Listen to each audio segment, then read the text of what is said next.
Hello साथियों, सभी का आज के इस सेशन में हार्दिक स्वागत और अभिनंदन। बात करेंगे इंपॉर्टेंट उन टॉपिकों पर जो फर्स्ट ग्रेड कॉमर्स के रिलेटेड बहुत ही महत्वपूर्ण होने वाले हैं। पिछले सेशन में आपने देखा था कि किस तरीके से अपन जो समायोजन प्रविष्टियां हैं उनको हल करते हैं। उन्हीं समायोजन प्रविष्टियों में अपन क्या करेंगे, आज के सेशन में आगे बढ़ाएंगे। जो पिछला सेशन था उस पर अपन ने एक महत्वपूर्ण जो समायोजन प्रविष्टि थी स्टॉक, उससे रिलेटेड अपन ने बात की थी। आज के सेशन में कुछ और महत्वपूर्ण जो चीजें हैं उस पर अपन बातें करने वाले।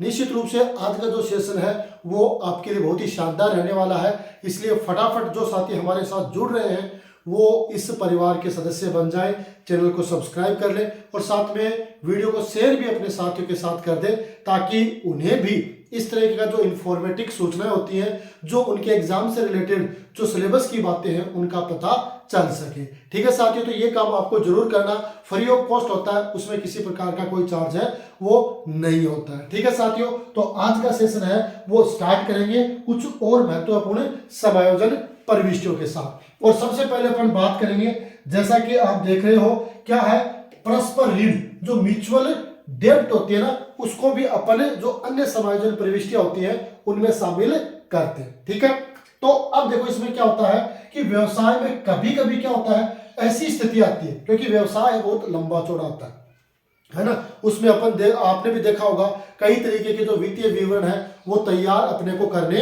होते हैं। और उन वित्तीय विवरणों में क्या होता है, आपका ट्रेडिंग अकाउंट है, P&L अकाउंट है, बैलेंस शीट है, वो तमाम खाते हैं वो उसमें ऐड होते हैं। ठीक है, तो व्यवसाय में कभी कभी कैसी स्थिति आती है कि हम एक ही व्यक्ति से माल उधार भी क्रय करते हैं, है ना, उसी व्यक्ति से अपन माल क्रय कर रहे हैं, है ना, उधार, और उसी को उधार माल बेचते भी है। यानी व्यापार में क्या होता है कि कई बार ऐसा होता है कि एक व्यक्ति से अपन उधार माल खरीदते हैं और उसको फिर उधार माल है बेचते भी, है ना, दोनों कंडीशन है वहां पे अप्लाई हो सकती है। तो ऐसी कंडीशन में जो परस्पर ऋण होता है, म्यूचुअल डेब्ट होता है, वो एक समायोजन प्रविष्टि के रूप में काम में करता है ना। तो कभी हम उसी व्यक्ति से माल खरीदते हैं और उसी व्यक्ति को माल बेचते हैं, तो वह व्यक्ति व्यवसाय का देनदार भी है ना। जब उसको अपन क्या करते हैं, माल बेचेंगे तो वो देनदार हो जाएगा और माल खरीदेंगे तो वो आपका लेनदार हो जाएगा, क्रेडिटर हो जाएगा। ठीक है, तो अब ऐसी कंडीशन में अपने को क्या करना है,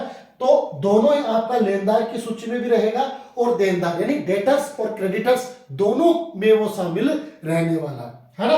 तो दोनों सूचियों में सम्मिलित है। अतः जब एक ही व्यक्ति देनदार भी है और लेनदार भी है तो दोनों हो जाए तो वहां पर परस्पर ऋण की स्थिति है उसको इंगित करता है ना। इसका मतलब क्या हो गया, उसके पैसे हम भी मांग रहे हैं और वो भी हमारे पैसे मांग रहा है ना। तो ऐसी कंडीशन में क्या होता है कि उसको अपन एक ऋण के रूप में दिखाएंगे। तो कंडीशन क्या बनती है कि एक ही समायोजन है उसको अपन लायबिलिटीज के भी रूप में दिखा रहे और एक ही समायोजन है उसको अपने असेट्स के रूप में भी दिखा रहे, यानी क्रेडिटर है वो लायबिलिटी साइड में आ जाएगा, डेटर है वो आपका असेट साइड में आ जाएगा। तो ये समायोजन है वो आपका वहां पर समाप्त भी हो सकता है ना। तो इस ऋण को अपन क्या कर सकते हैं, निरस्त कर देना चाहिए। क्यों? क्योंकि अनावश्यक प्रविष्टि बढ़ाने से क्या भाई, अंतर की राशि है उसको रख लेते हैं। जैसे मान लो एक व्यक्ति 50,000 मांग रहा और 80,000 उसको चुकाने, तो अब चुकाने किसने, उसको 30,000 चुकाने, क्योंकि 50,000 को इक्वल कर दो। तो वही स्थिति इसने की है, तो ये इसकी आपकी एंट्री हो जाएगी सन्ड्री क्रेडिटर अकाउंट या to sundry debtors, sundry creditor account या टू डेटर्स। क्यों? क्योंकि मैंने आपको एक चीज बताई थी कि दायित्वों में जब भी कमी होती है तो डेबिट किया जाता है और संपत्तियों में जब भी कमी होती है तो क्रेडिट किया जाता है। तो वो क्या होगा, उतने से डेटर कम हो जाएगा और उतने से ही क्रेडिटर कम हो जाएगा। ठीक है, क्लियर है बात। तो ये चीज अपने को ध्यान में रखनी है। तो ये आपका हो गया एक म्यूचुअल डेब्ट जिसकी ये प्रविष्टि हो जाएगी। ठीक है, अंतिम खातों में इसको किस तरीके से दिखाएंगे कि अंतिम खाते बनाते समय जो परस्पर ऋण है कि राशि को चिट्ठे के दायित्व पक्ष में, है ना, लेन पक्ष में लेनदारों में से और संपत्ति पक्ष में देनदारों में से घटाया जाएगा, क्योंकि डेटर भी कम होगा और क्रेडिटर भी कम होगा। इसलिए इसे अपन क्या करना है, जब फाइनल अकाउंट में अपन बैलेंस शीट तैयार करते हैं तो बैलेंस शीट में जो आपका क्रेडिटर है, क्योंकि अपने यहाँ पे क्रेडिटर में कमी हुई तो डेबिट कर दिया और इसको क्रेडिट कर दिया। ठीक है, सही बात है। तो इस वजह से अपने को क्या करना है, जब अंतिम खाते अपन तैयार करते हैं और अंतिम खातों में जब आपकी बैलेंस शीट तैयार होती है है ना। तो बैलेंस शीट में अपने को क्या करना है, जो म्यूचुअल डेब्ट्स है, जो आपके क्रेडिटर है, तो वो उस समय आपका जो लायबिलिटी साइड में वो क्रेडिटर से कम हो जाएगा, और उतनी राशि है वो आपके असेट साइड में जो आपके डेटर्स है उसमें से कम हो जाएगा। तो यानी दोनों का कोई प्रभाव नहीं पड़ेगा, उतनी राशि है वो दोनों साइड से कम हो जाएगी। ठीक है, यहां पर उल्लेखनीय है कि परस्पर ऋण से अच्छे ऋण की श्रेणी में आता है। जो आपका म्यूचुअल ऋण होता है वो क्या आता है, अच्छे ऋण की श्रेणी में आता है। अतः डूबत और संदिग्ध ऋणों के लिए आयोजन की राशि का निर्धारण करते समय परस्पर की ऋण की राशि को देनदारों में से घटाया जाता है। देखो एक महत्वपूर्ण बात है, परीक्षा में भी हो भी सकता है ऐसा क्वेश्चन। क्या कह रहा है, ये आपका गुड लोन में आता है ना। तो इसलिए अपने को जब भी अपन आयोजन बनाते हैं, प्रोविजन फॉर डाउटफुल डेब्ट्स के लिए अपन आयोजन बनाते हैं, तो ये अपने को ध्यान में रखना है कि जब अपन आयोजन बनाएंगे तो ये जो जितनी म्यूचुअल ऋण की राशि होगी वो देनदारों में से घटा के फिर आयोजन बनाना है। जैसे 2% है, 5% है, जितने का भी अपन आयोजन बनाते हैं, तो ये चीज अपने को ध्यान में रखनी है। आयोजन बनाते समय ये चीज अपन ध्यान में रखेंगे। ठीक है, क्लियर है यहां तक। तो ये हो गई आपकी म्यूचुअल डेब्ट के रिलेटेड बात, है ना। म्यूचुअल डेब्ट की एंट्री भी आ गई, सन्ड्री क्रेडिटर अकाउंट या टू डेटर्स। ठीक है, समायोजन कहां करना है, तो समायोजन आपको ध्यान में रखना है कि अंतिम खातों में जो आपकी बैलेंस शीट होगी उसमें उतनी ही राशि से वो क्रेडिटर से घटेगा और उतनी ही राशि से डेटर में घटेगा, है ना। क्रेडिटर होते हैं आपके किस साइड, लायबिलिटी साइड, डेटर होते हैं आपके एसेट साइड। ठीक है, ओके, बढ़े आगे, आगे देखेंगे, है ना। इसके अलावा देखो ये बात होगी किसकी, म्यूचुअल डेब्ट की। इसके बाद आगे क्या है, विक्रय के अतिरिक्त माल का उपयोग, है ना।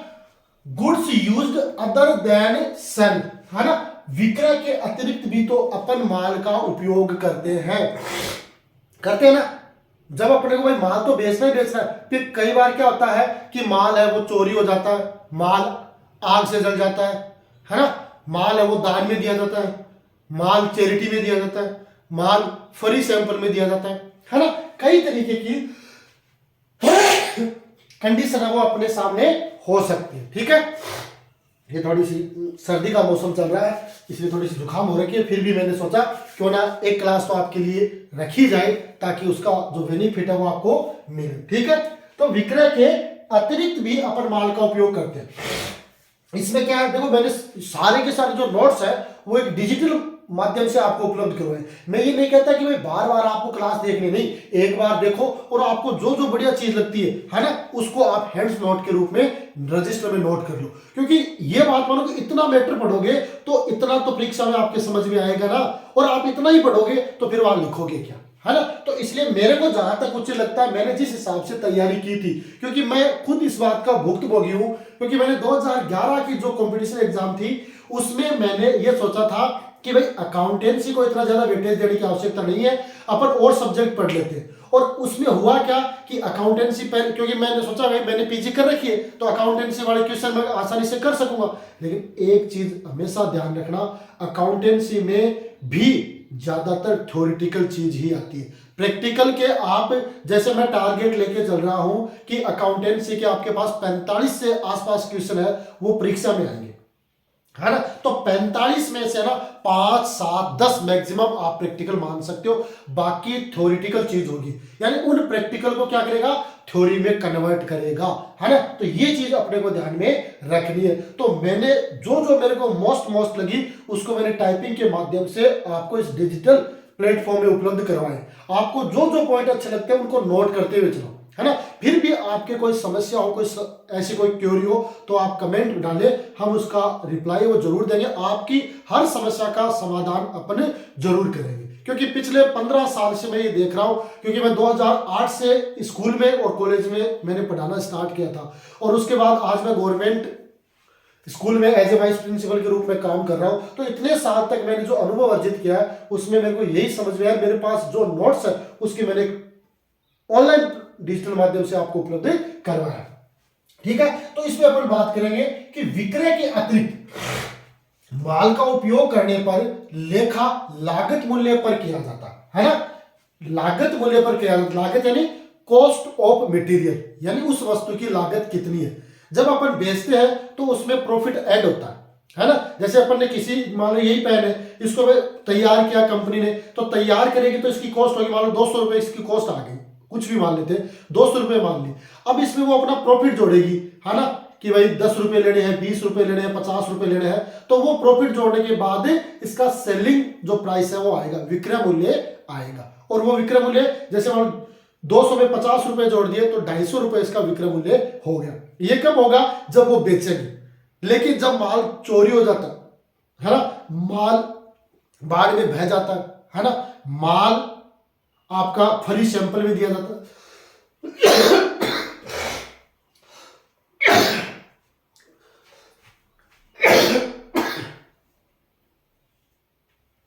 माल फ्री सैंपल में दिया जाता है, माल चैरिटी में दिया जाता है ना, माल डोनेशन किया जाता है, तो ऐसी कंडीशन में वो क्या होगा, आपको लागत मूल्य पर ही उसका लेखा करना है, ठीक है। और ये सारे के सारे क्रय खाते के क्रेडिट में किए जाएंगे। हमेशा परचेज अकाउंट है वो हमेशा डेबिट ही होता है, परचेज अकाउंट हमेशा डेबिट होता है, लेकिन इस कंडीशन में आपका क्रेडिट होगा, है ना। जब माल का विक्रय के अतिरिक्त अन्य उपयोग करेंगे तो वहां पर आपका परचेज अकाउंट है वो क्रेडिट होता है। बाकी परचेज अकाउंट जितना भी आप माल खरीदते हो तो उस समय परचेज अकाउंट है वो आपका डेबिट ही होता है। विक्रय के अतिरिक्त माल का उपयोग निम्न उद्देश्य के लिए किया जा सकता है। देखिए अब देखो नंबर एक आता है आपका स्वामी द्वारा माल का निजी उपयोग, है ना, स्वामी द्वारा माल का निजी उपयोग यानी ड्राइंग, है ना। आपने देखा माल का निजी उपयोग में वो माल भी कर सकता है और एक ध्यान रखना कैश रोकड़ है उसका भी उपयोग कर सकता है ना, रोकड़ का भी उपयोग कर सकता है, ठीक है। तो रोकड़ का करेंगे तो ड्रॉइंग अकाउंट या टू कैश हो जाएगी, और माल का कर रहा है तो एंट्री होगी ड्रॉइंग अकाउंट या टू परचेज, ठीक है, ये इसकी एंट्री हो जाएगी। ये कब होगा? स्वामी द्वारा निजी प्रयोग करने पर। दूसरी प्रविष्टि माल का दान देने पर, डोनेशन, तो चैरिटी या डोनेशन अकाउंट या टू परचेज, है ना। माल को डोनेशन दे रहा है, कोई भी संस्था है वो डोनेट करती है, आपको पता ही है कि भाई हर संस्था है वो अपने सामाजिक इन्वायरमेंट होता है उसमें अपने हिसाब से है वो डोनेट करती है ना। तो डोनेट और चैरिटी हो जाएगा, तो माल दान कर देंगे तो चैरिटी अकाउंट या टू परचेज अकाउंट, ठीक है। बढ़े आगे, एंट्री ध्यान में रखनी है आपको। 3 नंबर है मुफ्त माल नमूने के रूप में वितरित करने पर, यानी फ्री सैंपल। जैसे आपने देखा होगा कि बहुत सारे जो मेडिकल डिपार्टमेंट में जो एमआर होता है, मार्केट रिप्रेजेंटेटिव, है ना, बाजार प्रतिनिधि, वो जब डॉक्टर के पास जाता है और डॉक्टर से कहता है कि हमारे कंपनी ने ये नई दवाई बनाई है, आप पेशेंट को ये लिखिए, तो वो वहां पर फ्री सैंपल देके आता है ना। जैसे आप स्कूल में देखते होंगे जो संजीव पासबुक है, एक्सीलेंट पासबुक है, वो क्या करते हैं उस स्कूल के जो टीचर्स है उनको फ्री सैंपल के रूप में देके आते हैं, है ना। ये है ना, तो वही होता है कि अगर माल यहाँ पर नमूने के रूप में दे रहे हैं तो फ्री सैंपल अकाउंट या टू परचेज है उसकी एंट्री हो जाएगी। अगर कर्मचारियों को माल आप उपहार में दे रहे हैं, है ना, कोई माल है वो उपहार में दे रहे हैं, जैसे मान लो कपड़े की कंपनी है और उनके जो कर्मचारी उनको काम पे लगे हुए दीपावली पर वो उपहार दे रही है, सबको 2-2 ड्रेस 3-3 ड्रेस बांट रही है, तो वो हो गया क्या? कर्मचारियों को उपहार में देने पर गिफ्ट या प्रेजेंट्स अकाउंट या टू परचेज अकाउंट, यानी माल को किसी, यहाँ पे इंपॉर्टेंट ये है परचेज, है ना, ये नहीं है ना, ये अपने को ध्यान में रखना है। परचेज अकाउंट इंपॉर्टेंट है क्योंकि परीक्षा में 2-3 बार तो मैंने देखा है कि ये पूछा जाता है कि जब माल मुफ्त नमूने में दिया जाता है तो कौन सा खाता वो क्रेडिट किया जाता है, तो परचेज, क्योंकि इसमें कहीं पे भी परचेज का नाम नहीं है कहीं पे भी परचेज का नाम नहीं है, बस इतना आगे माल मुफ्त माल नमूने के रूप में वितरित करने पर कौन सा खाता क्रेडिट होगा। अब अपन सोचते भाई इसमें खाते कौन से होंगे, अपन को पता ही नहीं चलेगा कि भाई इसमें परचेज अकाउंट भी है, क्योंकि परचेज की मानसिकता अपनी क्या रहती है कि जब अपन माल खरीदते हैं तभी परचेज होता है ना, जब अपन माल खरीदते हैं तभी परचेज होता, बाकी परचेज नहीं होता, ये अपने मानते हैं। तो इस वजह से थोड़ी सी दिक्कत ये आती है, ये अपने को ध्यान में रखना है ना। तो माल खरीदते हैं तब तो परचेज आता ही आता, इसके अलावा जब ऐसी कंडीशन आती है तो वहां पर परचेज अकाउंट है वो क्या होता है? क्रेडिट होता है। खरीदेंगे तब तो डेबिट हो जाएगा, लेकिन जब उपहार में, अपन नमूने में या किसी और कंडीशन में देंगे तो माल वहां पर क्रेडिट होगा, ठीक है। तो ये अपने को ध्यान में रखना है। कर्मचारियों को माल उपहार में देने पर गिफ्ट या प्रेजेंस अकाउंट या टू परचेज अपने को ध्यान में रखना है। ठीक है साथियों, ओके है, बढ़े आगे। अगला क्वेश्चन, अगला क्या है, व्यापार कार्यालय व्यय के रूप में उपयोग में, है ना, व्यापार में कार्यालय व्यय के लिए उपयोग में कोई माल अपने काम में लेते हैं, तो वहां पर अपने को ध्यान में रखना, वहां पे भी ऑफिस एक्सपेंसेस अकाउंट या टू परचेज होगा। जैसे आपने देखा होगा फर्नीचर का व्यापारी है, फर्नीचर का काम कर रहा, फर्नीचर बेच रहा, लेकिन एक फर्नीचर उन्होंने अपने व्यापार में काम में ले लिया, है ना, तो वहां पे भी अपने को क्या रहना कि ऑफिस एक्सपेंसेस अकाउंट या वो ऑफिस का खर्चा है उसके नाम से जाना जाएगा। ठीक है, तो ये अपने को ध्यान में रखना, ऑफिस एक्सपेंसेस अकाउंट या टू परचेज। ठीक है साथियों, ओके, यहां तक बढ़ेंगे आगे, इजाजत चाहूंगा लगातार, है ना। अंतिम खातों में प्रस्तुतिकरण, है ना, इनको अंतिम खातों में कहां दिखाना है, तो ये अपने को ध्यान में रखना है। दो जगह इसका अंतिम खातों के समायोजन होगा। विक्रय के अतिरिक्त माल का उपयोग करने पर उसकी लागत को लाभ हानि खाते के डेबिट पक्ष में दर्शाया जाता है ना।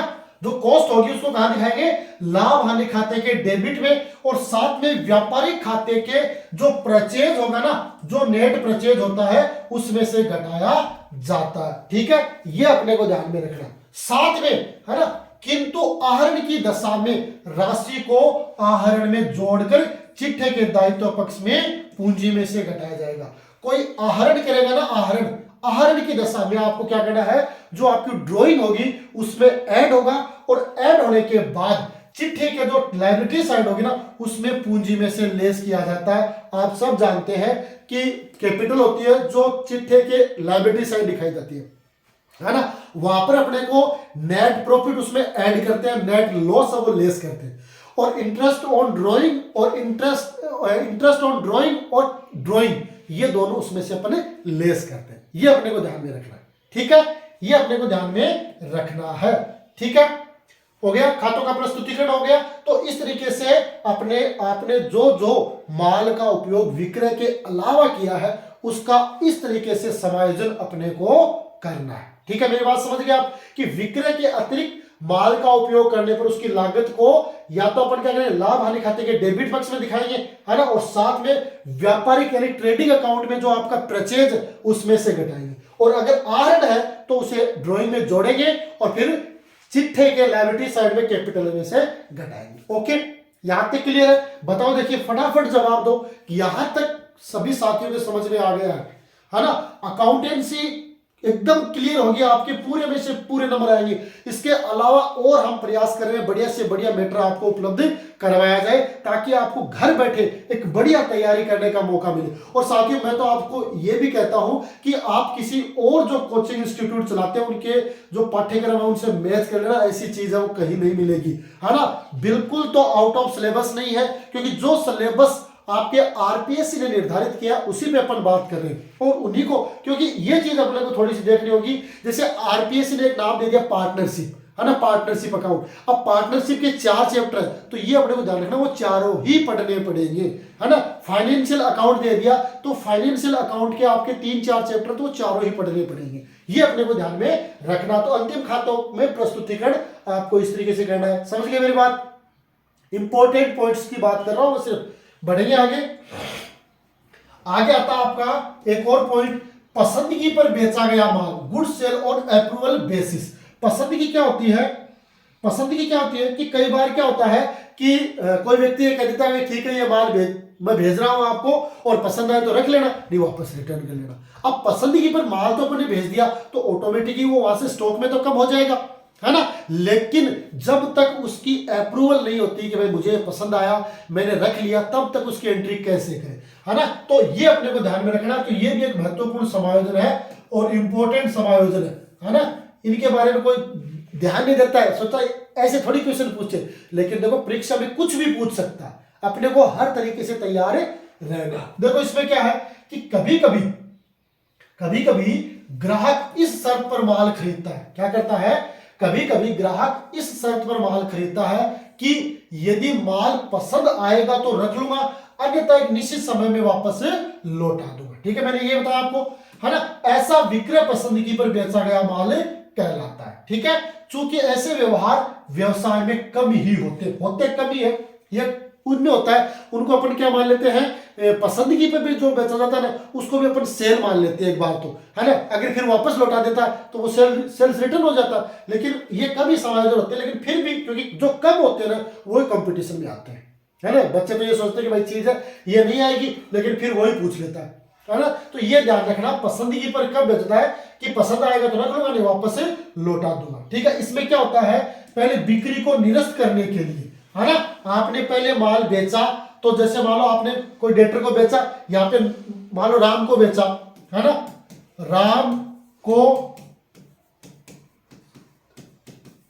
पसंदगी पर माल भेजा 5,000 रुपए, है ना। तो राम को भेजा, तो राम कौन है, पालने वाला, तो राम अकाउंट डीआर और अपन ने क्या मान लिया, टू सेल्स अकाउंट, है ना। अब जब इसने वापस लौटा दिया तो अपन इसको कैंसिल करेंगे, तो वापस एंट्री होगी sales account DR to Ram, है ना। ये आपकी निरस्त करने की एंट्री हो जाएगी, कब, जब आपने पसंदगी पर भेजा था और उसको पसंद नहीं आया और उसने वापस लौटा दिया, तो पसंदगी पर बेचे गए माल के विक्रय मूल्य से उसको अपन क्या कर देंगे, वापस निरस्त कर देंगे, ठीक है, ओके है।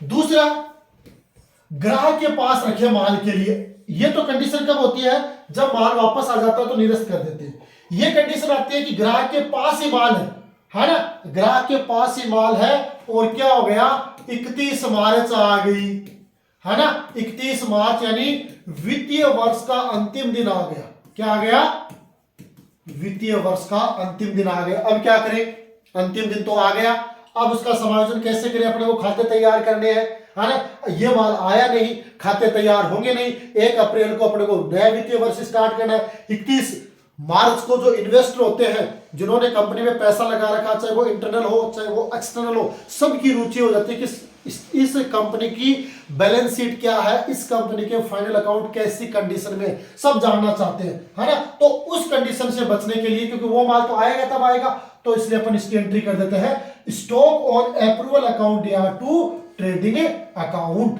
और ट्रेडिंग अकाउंट में बाय स्टॉक ऑन अप्रूवल लिख दिया जाता है, और होता है उसकी लागत मूल्य से होता है, ये ध्यान रखना, है ना, ये